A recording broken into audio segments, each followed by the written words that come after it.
Hey everybody, what is going on? I hope you guys are all doing well, and welcome to another tutorial video. In this video, I'll be explaining to you guys how you can send a Canva presentation in Messenger, so let's get right into it.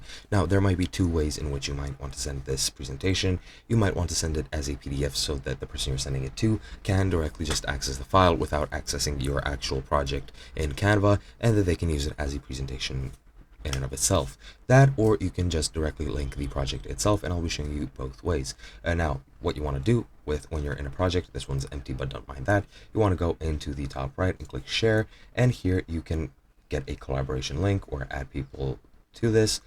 If you want to, you can edit the access to who can access this, or you can click and create a link for public viewing. You just click on that, and you can click here and generate a link, then click copy, and then you can paste it into your chats and share it with other people. Additionally, as I've said, you can go into download, select the format, select which slides you want to download, and well, consult the other options. If you want to change anything, click download, and then that downloaded file is what you're going to be sending through Messenger. And that is pretty much it. Hope you guys enjoyed, and I'll be seeing you guys in another video.